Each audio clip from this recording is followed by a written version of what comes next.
So what do you think a common thing between Bud Light and Victoria's Secret?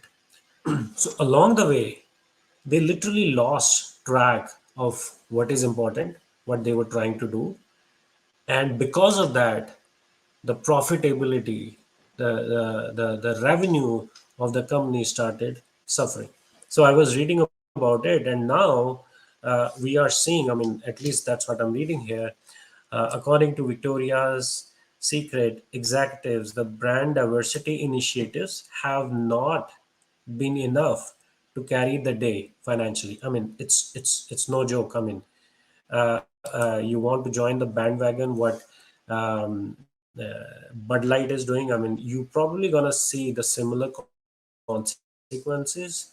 I think you should stick to your core model, core business. You have, like, when you are a public company, right?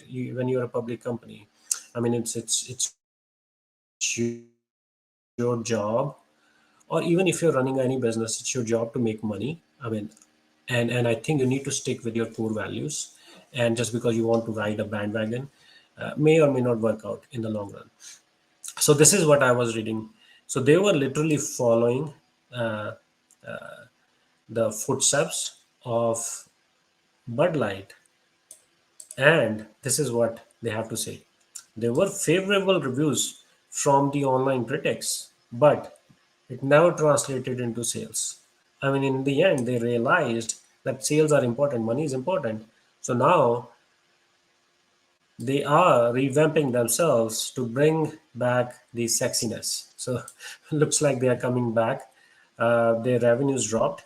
2023 projected revenue are closer to $6.2 billion, which is 5% lower than last year, and which are even lower than what they made in 2020. So looks like, even this brand has realized probably on time that, they probably have to focus uh, on their core strengths. So let's move on to what I'm looking at in Outlier dashboard right now. So interest rate is definitely one of the key thing to watch.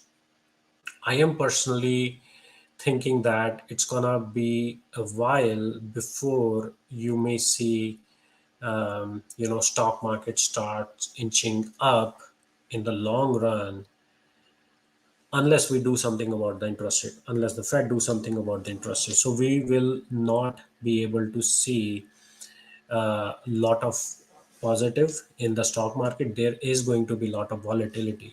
You may see some weeks, the sectors are uptrending, and then few weeks later, or even a week later, you may see they are downtrending. So you may see a lot of this thing happening. But the good thing is you can look at it, whether the sector, whether the stock is uptrending or downtrending, uh, by coming here in our outlier dashboard by just clicking on this index and sectors tab, and then you can literally see whether, a sector is uptrending or downtrending.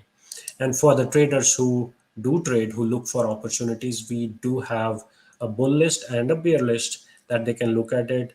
Of course, it's a good idea to look at other metrics that they have, other systems that they have, in addition to what Outlier provides. So I think overall, I see a lot of market volatility, and I think it's gonna be here for a long time, probably 2024, all of it. So thanks for joining. I will see you next week.